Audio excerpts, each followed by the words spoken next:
You know, a lot of people ask me, what is a member engagement solution? What do we mean by member engagement? And our solution actually has three parts to it.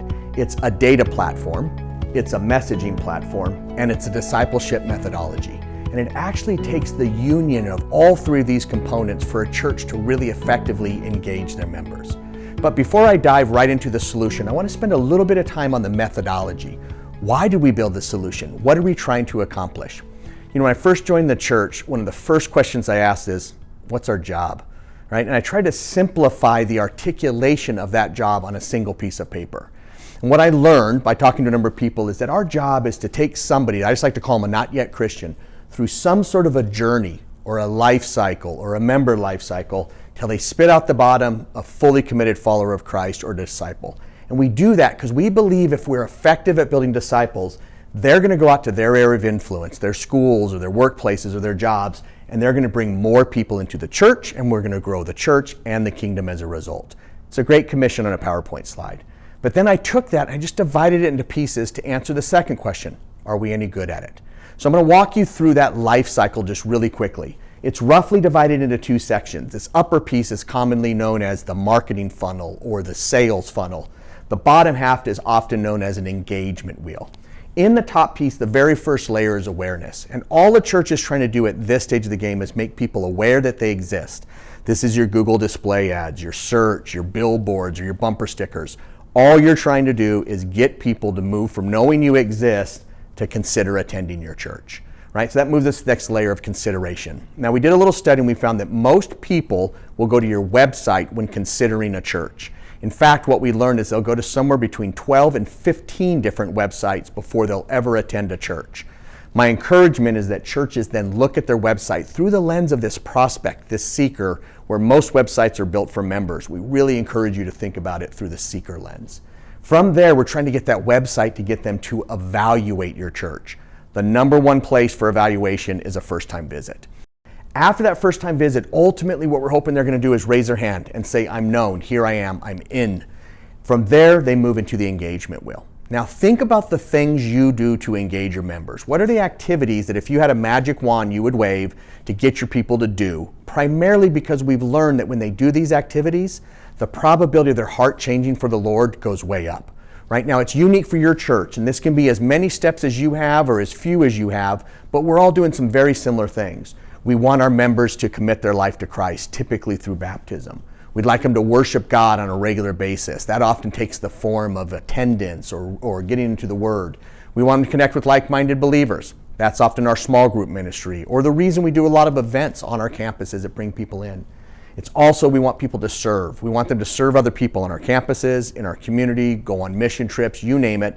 But the concept is when they serve others, something changes inside of themselves. We want them to share their faith. This is often some way to articulate or give their testimony, as well as inviting people to church, and ultimately we want them to give. Right? And giving could be tithe or radical giving and generosity, which we hope to get them to. Again, these are your steps. Now, if I was cool, this circle would be twisting or spinning a little bit, because what we've found is this isn't a linear process. People don't come through this discipleship in the same order, at the same speed, or at the same pace. It really depends on their spiritual background, their life stage, you name it, a number of factors dictate this. Ultimately, what we're looking for are fully engaged members who are going to spit out as leaders or disciples. And the job of that disciple, help other people through it and bring more people in. This is the member life cycle. Now, when I was asked, what do we do for growth? Most churches think you focus more here. We're just the opposite. We would encourage that you actually focus more on engagement.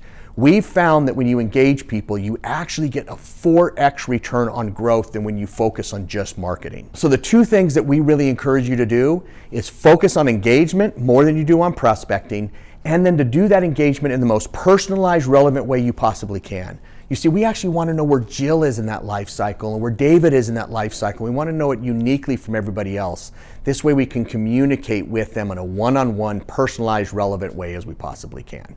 So, in short, what StudioC and their member engagement solution is all about is to help you know where your members are in that journey, match them intelligently to a step that they can take, and then have a messaging platform for you to tell them how to take that step in the most personalized, relevant way possible. And then we just help you measure the heck out of it so that you can get better tomorrow than you are today. So right now what I'm going to do is dive in and show you a little bit of the solution. We actually use software and services to help you engage your member. First thing we're going to show you is the software. Now I'm going to use a persona called Emily to walk through. Let's assume Emily goes to your church and you can see how we engage her in both that software and services. I mentioned to you that the website is the primary place to engage your prospects. Conversely, we think the mobile app is the best place to engage your members. I call it church in their pocket. They have them with it all the time. It's post-gate, meaning they have to log in to use it. Plus there's a lot of cool device functionality we can use to help engage people. A couple core elements that we push into your mobile app. And this is any mobile app, right? We are not a mobile app, we use your mobile app. But the components that we push into this, highly personalized dashboard. Emily's gonna know right away this is hers and David's gonna know this is his. The key component to it is we take these steps, these badges, these icons of engagement, yours. So picture your steps inside of here. We just expose them to the member. The idea is if we have an idea of a life cycle that they should do, why aren't we telling the member to let them manage their own journey? You can see here with Emily that she has been baptized, she goes to church on a regular basis, but she's not in small group. Serves, shares her faith, but she's not giving and coaching. David, on the other hand, is in small group, but he hasn't shared his faith. So that takes us to the next piece. These are these highly customized for you messages that help the member take a step in their faith. So in this case, you're going to encourage Emily with a message to get into a group. But why would we give David that same message? He's already in a group, right? And just as a little anecdote where this came from, when I first joined the church, and again, it's a little unfair because I work for an agency, but I'm sitting in my office and I got an email from the church and it said, "Hey Blue, don't forget to meet at the kiosk afterwards and sign up for a group." Right? And I printed that out and I wrote on there kindly, been in a group for the last 16 years, been leading a group for the last 11 years. This email just did two things. It told me after 16 years, my church still doesn't know me and I'm on staff. And it told me I can ignore every future email because they're obviously irrelevant. So our goal from that point forward and with this solution is to help you get the right message to the right person at the right time on the right channel. Right? So that's this idea of for you engaging messages to take a step in their church. We have this third section, we just like to call it news and events. You may have a message you want to send out to the entire congregation, like go to the barbecue this weekend.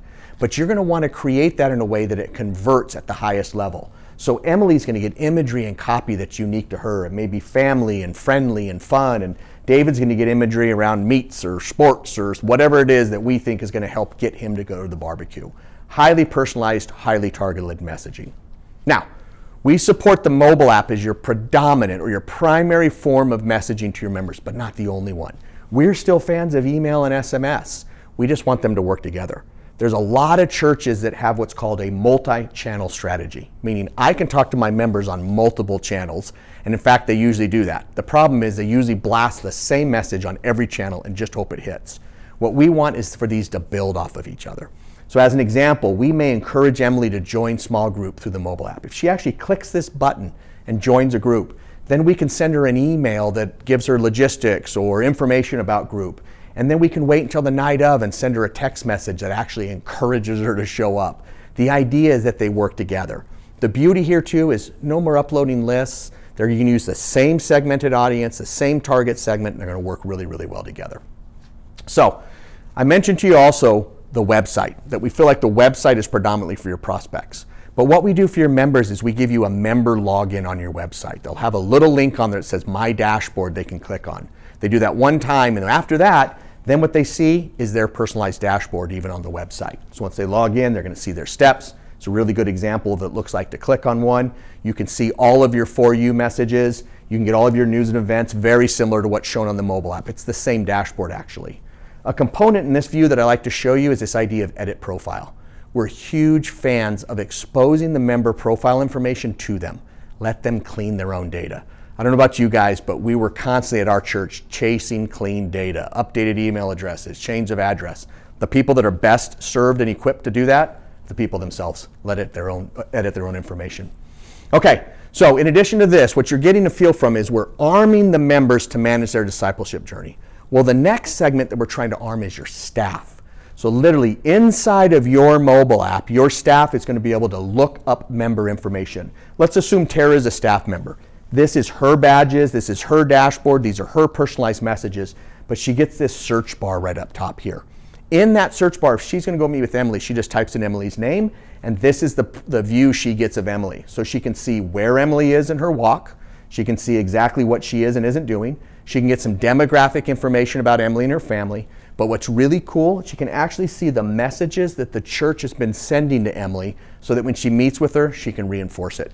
She can see that she's been getting a message to get into small group, which makes sense because she's not in a group, and it might be a great conversation starter to have with her. Okay, so we're arming the member to manage their own journey. We're arming staff to come alongside it. And the third segment that we're arming are your small group leaders. Now, you have the option to toggle this on or off. I'm a huge fan of it because what we're doing is getting small group leaders in the fight to also help make disciples of the people on their roster.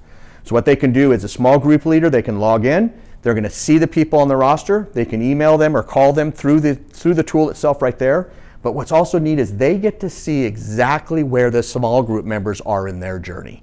And for me, for instance, what I do is I'd look at it, and if 80% of my people weren't serving, then I either spoke on the biblical principle of serving, or perhaps I created a group serve project, something to help get people engaged. So, recap, arming the people to manage their journey, staff to manage their journey, and small group leaders to manage their journey. Okay, here's how we do it. What we do is we give your comms team, the people who are building a message, this idea of buckets of data, buckets of attributes. So we can let you segment your entire congregation down by either people type, demographics, church engagement. So for example, in this case, we said I want to speak to active members of the church, female, 25 to 40, married, baptized, giving, not in a group. Any data sort we have, we pull in and allows you to segment from this group, which you can see here, all the way down to who it applies to.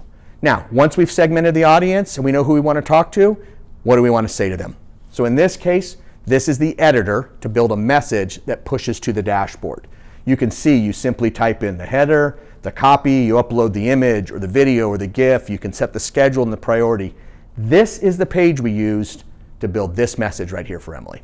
Now, what's really cool about this is these are dynamic messages. This is not a static message. Right? So if Emily actually clicked this button called Find a Group and signed up for a group, she would instantly fall out of the segmented audience here called Not in a Group. So what would happen is the system would pull that message and spin the next one up. It's a great way to keep active. You know, one of a good example that I like on how this works is we really encourage our churches to recognize their members for their baptism anniversary. Right? I get recognized all the time for my birthday and don't even care, but nobody else on the planet is recognizing me for my baptism. So what we encourage the churches to do is say, hey, go into the system and look for everybody that was baptized 7 days before or 7 days after today's date.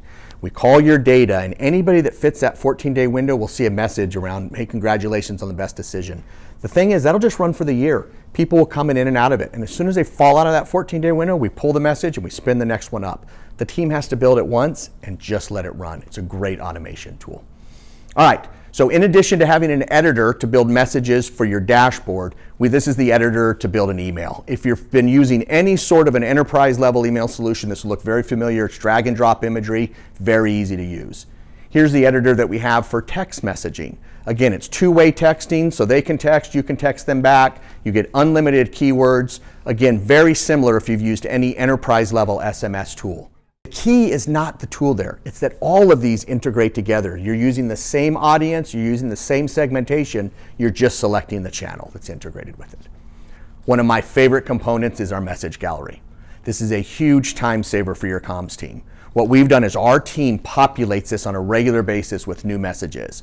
What's really cool though is the churches we're currently working with have also given us permission to take their top performing messages and dump them in the gallery. So if your comms team is out there looking for a message, they just search by baptism or sharing or serving, in this case giving, they can click on it, find one they like, and you simply click on the load message. It grabs it from the gallery and dumps it into your instance. It's a huge time saver for your team. All right, then we just measure it. We just measure the heck out of everything. Two primary areas. Church engagement. Are you actually moving the number on getting people to do more? Getting more people serving, getting more people giving, getting more people sharing. And the second piece is actually message engagement. Are the messages we're building converting? And the second biggest piece that we're looking for is message engagement. Are you actually building messages that are converting? This is actually from one of our existing clients. They gave us permission. Just some examples in this 3-week period. You can see a couple things I like to highlight. There's 2 different ways that I can get Emily to sign up for something. She can either go through this badge or she can go through the message. In this 3-week period, they had 686 message clicks. but they had over 1,600 badge clicks. Guys, these badges, these icons that you click on, they work. They convert. Right? This is something in the marketing world we call a persistent encouragement. Every time they open the app, this is something to say, hey, if you want to grow in your faith, this is something we encourage you to do. They're highly, highly effective. Another really cool tool that we have is that you can set goals for engagement steps. Beginning of the year, you can set goals in each one of your badges, each one of those steps of what you expect to do as a church, and then simply track progress throughout the year to see how effective you're doing. All right, here's how it works technically. We live in the middle. For every church we work with, we build you a data warehouse. Every church has their own instance. We're not cross-pollinating the data. What happens is I pull in all kinds of sources of data. I need to normalize and aggregate that data around an individual so I can find it.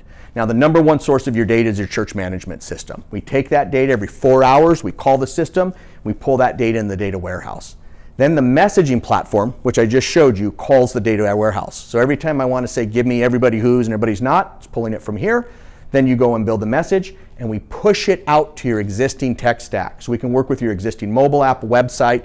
You can use our email and SMS, but I'll tell you, I'm a huge fan of putting the right tools in the hand of churches that they like to work with. So if you have a tool you're comfortable with, we can push that audience segment right into that tool as well. Now, I will tell you, one of the things that I really like is that by using our integrated solution with email and SMS, I can take channel engagement data and dump that right back into the data platform. So this way you can start further segmenting audiences. Give me everybody who didn't even open their dashboard this week and send only that group an email.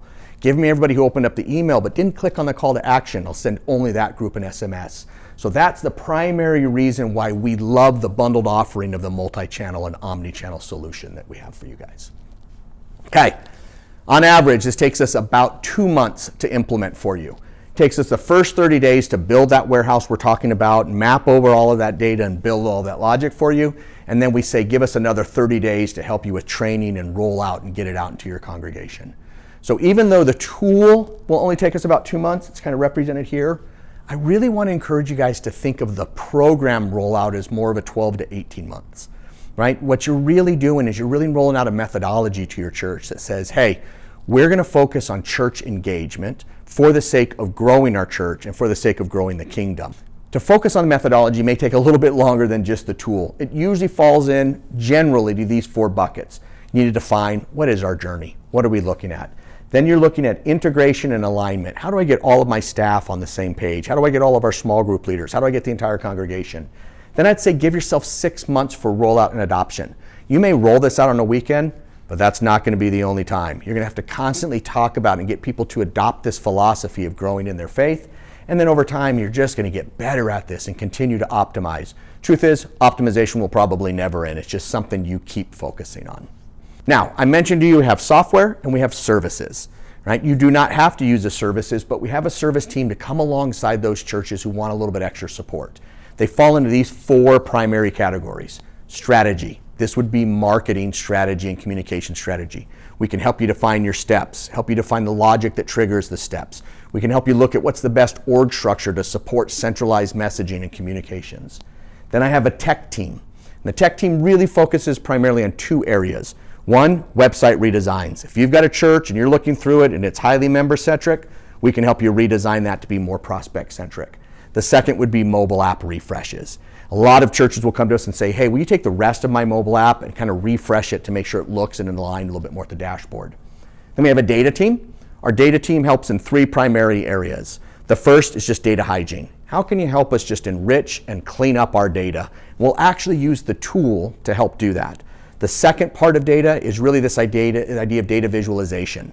So we have a tool that we hook up to that data warehouse that can help you run all kinds of reports so that you can just look at them and glean certain insights. And then the third piece is really around data analytics and data modeling. So what we can come alongside you do is look at your specific data and your specific congregation to glean insights. These are things like, hey, how long is it typically from first visit to first step of engagement? What does that first step look like typically for this demographic of people? We use those insights to help further refine messages along the way. Finally, we have a communications team. This is a group of professionals that can come alongside the church and help you look at what it looks like to build and send messages to your members. These are everything from an annual calendar, user journeys, even down to specific messages, but a great team of coaches to help with this process. That's it. I know that was a lot. It was fast, but this was the idea of member engagement through both software and services. At the end of the day, what we're hoping for is that you see that member engagement as a growth strategy. It's the best way to both grow your church and the kingdom, and we're really looking forward to connecting with you.